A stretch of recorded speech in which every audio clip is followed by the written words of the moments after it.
I'm Mary Jane Riley. I'm Susanna DeRoss. I'm Chris Pasco. We're going to do a group discussion on The Fire Next Time. By James Baldwin. Unnecessary. I'm going to go. I had question number 3, which was, what was the young James Baldwin running from, and what was he seeking in his turned religion as a 14-year-old boy in Harlem?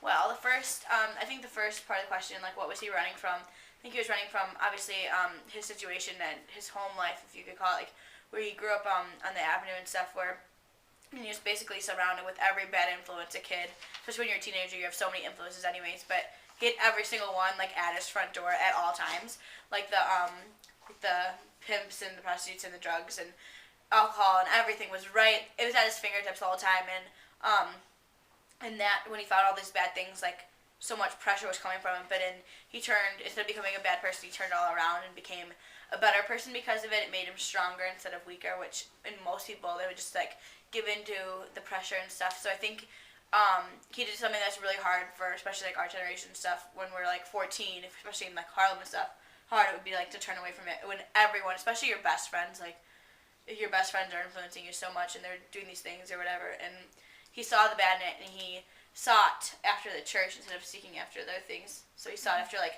grace and God because of it. Right. Now, I feel as though he was also running from change. Yeah. Because, I mean, everything was changing for him. And, I mean, he could be like me, where he hates change. So, I mean, that's kind of one response I kind of felt when I saw the question. What are your thoughts, Susie? I agree with you guys, and I think he was, like, a really strong person for doing it, because he talked about how he knew that, like, he wouldn't go that, like, just graduating from high school wouldn't get him where he wanted to be, and, like, but he still kept, like, looking for something more than, like, the life that was set out for him. Even though, like, he knew how unlikely and, like, how little he had going for him. Yeah, and, like, especially with this whole situation with his father, like, his father was telling him, you're never going to be worth anything, you're always going to, this is your path, you don't have any other option. Right. He wanted him He to set go to school. he set out completely to turn that opinion around, and he did, because he ran away from that and sought the church as a 14-year-old boy in Harlem. Yeah. Okay. I'm going to do my question now. It was number 7. What is Baldwin's attitude toward the Nation of Islam and Elijah Muhammad? And how does that attitude relate to his previously expressed observations on race relations and racial discrimination? And I think Baldwin's attitude toward Islam and Elijah Muhammad was, like, a positive attitude. Like, he was accepting that they had different beliefs and everything, because I know when he left his church because they weren't accepting, like, the different beliefs and religions. Like, even though they were telling people, like, love everyone, they obviously weren't.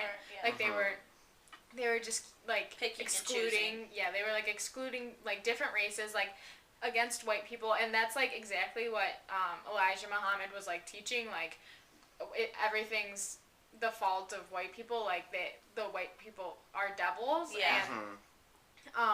The drastic version. Yeah, Baldwin was, like, still really, like, he went over to, like, Elijah Muhammad's house to, like, talk to these people. Like, he was open to, like, their views and opinions and stuff. Like, he didn't take them in, but, like, he tried to understand. He was more accessible. Yeah, like, he tried to understand them. And I think this, like, his attitude, like, really reflects, like, how he was feeling in the beginning, like, when he was talking about how, like, he was upset about the church discriminating against people, and, like, he's really, like, showing how good of a person he is for, like, being able to rise above, like, what he was being taught as a child and, like, being open. And Right. Now, when I actually read the question, I thought his attitude, I thought it was kind of a good attitude towards it. Like, he didn't mind it. Yeah, that's fine. But, I think that his attitude does relate to his previous observations on race and relations and racial discrimination. Because, I mean, he still mentions how the people of Islam religion judge white people, and they think white people are the devil and everything. So that was kind of my 2 cents that I wanted to put in. How about you, Mary? I kind of thought it was, like, extremely ironic that he was finding more, like, he was having, not a deeper connection necessarily, but he connected a lot with Elijah Muhammad, and, I don't know if it was just the familiarity, I don't know, the familiarness of having like something that was so like taught he believed so much against it because he was on the other side of discriminating, but in a sense, I'm sure not necessarily revenge, but it felt like, well, they have faults too. They have this, they have this, and it was, and I mean, it's sure, like if someone's picking on you, you always want to find their faults in them, to like take a spot off you. Right. And I think that was because he wasn't alone. It was a whole other religion. It was a whole other group of people that all believed so many things that were bad about the person that had persecuted you for so long. I think that was really attractive to him, that he wasn't, as much as he didn't believe in discrimination. Yeah. If it wasn't Right. against him, it's a completely different story. Yeah, I know what you mean, because I mean they weren't saying black people were created by the devil, so I mean Yeah, he didn't. it was the focus was negative towards white people, which is something he hadn't been used to his entire life. Yeah, no, I feel you. Okay, I'm gonna go next, and my question was number 5, and it's how does Baldwin personalize history and the issue of black oppression in the United States? Does this personalizing result in too narrow focus, or does it intensify his account impact in our response? Well, Baldwin personalizes history and the issue of black oppression in the United States kind of by first giving examples of how he himself was oppression by other people, and also just by his like observations of how other people, like black people, were oppression, and from what his fathers and his grandpa have told him. For example, in his essay letter he writes to his nephew, he kind of mentions how black people are always going to be oppressed by the white people, and this kind of at first gives you kind of a too narrow reaction, because like it's hard to tell exactly what he means, but as the book later continues, he starts giving observations and examples that happened to him personally, such as when he was at an airport bar, the bartender wouldn't serve him because he was black, and the bartender claimed not knowing how to be able to tell the oldness of a black person. And the age, sorry. And the story kind of makes you like give you like intensify his experience, yeah. And so I think that it kind of like makes our response big, because I mean now we have like emotions toward him because he's our like character, like we're reading about his life. So there's that, and he also mentions when he was growing up in Harlem how a cop was rude to him because he was black, and that too kind of intensified my account and like increased my emotions, because I mean he's a human being. Like when you just hear about like black people being oppressed, I mean you feel bad, but it's hard to feel bad exactly for like a certain person. Mm-hmm. But now that we're reading like the memoirs of James Baldwin, I can relate.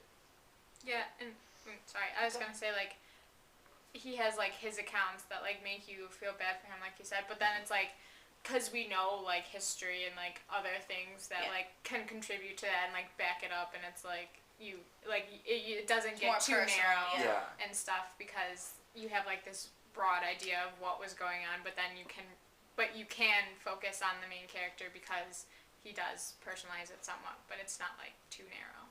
Yeah, I think, especially like when I first started, like we had read the first part of the book, is the letter, and he was writing about it, and I mean, obviously I was like, okay, well, this obviously is factual, this happened, like you said, we have proof, obviously, and I think it was kind of hard for me, because he's always talking about how there's never any hope for the future, like this is how it's always going to be, when obviously like we have a black president, so obviously things are different, and I think especially a lot of times, like, I was having a visceral response when it was like, I was thinking, well, he's probably thinking this because the minute something happens to you, you think it's the end of your world or your life or your day, whatever it is, and obviously we know that it's not, because it's different 20 years from now, 20 years from then, or whatever it is, and plus, like, I mean, that was the movement when in the 1960s when, like, the book was written, Right. So I think it's, but, like you guys were saying, like, it's so different because you hear these stories off the history books and history channels or whatever it is, you hear stories, but when it's a personal story of someone that you relate to, and like the little stories of his everyday life, like little things that like going and ordering, if you can imagine someone being like, I'm not helping you at all, and we would be so offended by it, and something like that would be just an everyday activity. If you like try to personalize it, it's so different. And kind of going back to what you said with having a black president, I mean he even mentions in the book how like black people won't be able to rise above like white people for a long time. Yeah, they'll never have control. And it really is amazing to see how like, different, yeah, like how like the movement has really taken a shift.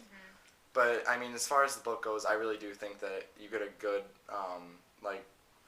a good impact of his account, and like you get a big response because you're reading about his life. So this was Mary Jane, Susie, and Chris speaking about James Baldwin's book, The Fire Next Time. Thank you for watching. Hi, Mr. Boles. Okay, I hope you liked our project.